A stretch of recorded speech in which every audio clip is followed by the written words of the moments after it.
નમસ્કાર દર્શક મિત્રો, મોરબી શેખ ન્યૂઝમાં આપનું હાર્દિક સ્વાગત છે. હું છું યોગેશ સંપડિયા. ખેડૂત આંદોલન જેતપર છેલ્લા 16 દિવસથી ચાલુ છે, પાર્ટ 2. ત્યારે ખેડૂતના ખેતરની અંદર જે વીજ પોલ નાખવામાં આવી રહ્યા છે, વીજ પોલને લઈને યોગ્ય વળતર સહિતની 6 જેટલી માંગ સાથે ખેડૂતો અત્યારે છેલ્લા 16 દિવસથી ઉપવાસ આંદોલન પર ઉતર્યા છે. ત્યારે આજે જીતુ વાઘાણી દ્વારા પ્રેસ કોન્ફરન્સ કરી અને રાજ્ય સરકાર વતી જે એક આજે જાહેરાત કરવામાં આવી છે, જાહેરાતને લઈને અત્યારે ઉપવાસ છાવણી ઉપર કયા પ્રકારનો માહોલ છે અને ખેડૂતો આ જે જાહેરાત છે ને કઈ રીતે જોઈ રહ્યા છે એ વિશે આપણે અહીંયા ખેડૂતો સાથે ચર્ચા કરશું. સૌપ્રથમ તમારું નામ જણાવજો. રાજેશભાઈ. આજે સરકારે જાહેરાત કરી છે અને કઈ રીતે જોવો છો? ક્યાંય જાણ્યું નથી કે શું જાહેરાત કરી છે. આજે સરકારે જાહેરાત કરી છે કે જે જમીનની કિંમત છે એની બમણી ચૂકવવામાં આવશે અને જે બજાર ભાવ છે એના કરતાં ડબલ ચૂકવવામાં આવશે અને 1 અઠવાડિયું અગાઉ તમને પેમેન્ટ ચૂકવવામાં આવશે. આ બાબતની આજે રાજ્ય સરકારે જાહેરાત કરી છે, તો આને કઈ રીતે જોવો છો? નહીં, એ તો અમારી કમિટી નક્કી કરે એ જ અમે માન્ય રાખશું.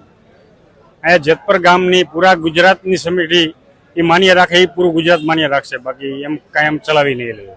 શું કહેશો, આજે જાહેરાતને કઈ રીતે તમે જોવો છો?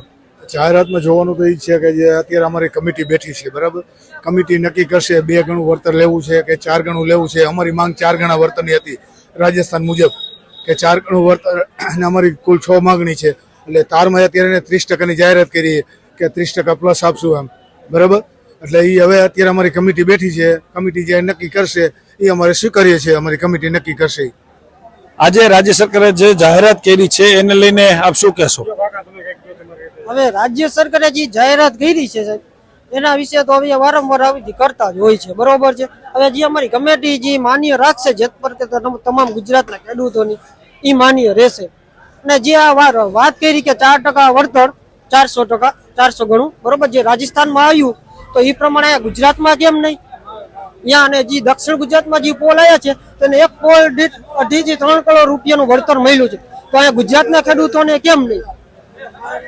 આજે જે જાહેરાત થઈ છે એ યોગ્ય છે કે અયોગ્ય? નહીં, આ યોગ્ય જ નથી. આ જાહેરાત આમાં તો જે ખેડૂતની જમીનની કિંમત હોય ને એ કિંમત પ્રમાણેની 25% કિંમત ઘટી જાય છે, 75%, અને એની કિંમતનું પૂરું વળતર મળતું નથી. સાહેબ, શું કહેશો આપ, આજે જે જાહેરાત કરી છે એ યોગ્ય છે કે અયોગ્ય? મને તો અયોગ્ય લાગે છે, કારણ કે આ એક રાજકીય લોલીપોપ હોય એવું લાગે છે. અને જો કમિટી એમઆરસી કમિટી બનાવવાના છે, કલેક્ટર હશે કે ખેડૂત હશે, તો કલેક્ટર સાહેબ તો આજ લગી કમિટીમાં હતા, તો આજ લગી જાહેરાત કરવા ક્યાં ગયા હતા?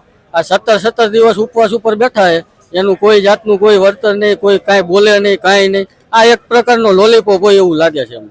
તો અહીંયા અલગ અલગ ખેડૂતોની આપણે અત્યારે રાય લીધી છે, તેમાં ખેડૂતોનું કેવું છે કે આ જે સરકારે જાહેરાત કરી છે એ યોગ્ય નથી. જે 6 મુદ્દાનો કાર્યક્રમ છે, 6 મુદ્દા જે સરકારને આપ્યા છે એ મુજબ યોગ્ય સરકાર નિર્ણય કરે એવી અત્યારે વાત થઈ રહી છે. પરંતુ આ જે જેતપર આંદોલન કમિટી છે એ હજી મિટિંગ એમની ચાલી રહી છે. થોડી મિનિટોમાં આ કમિટી જે છે એ પોતાનો નિર્ણય સ્પષ્ટ કરશે કે સરકારે જે જાહેરાત કરી છે એ યોગ્ય છે કે નહીં અને એમાં શું સૂચનો કરવા પડે એવું છે. એ તમામ અત્યારે કમિટીની મિટિંગ અહીંયા અત્યારે ચાલી રહી છે અને કમિટી નક્કી કરશે કે સરકારે જે જાહેરાત કરી છે એ કેટલી યોગ્ય છે કે નહીં.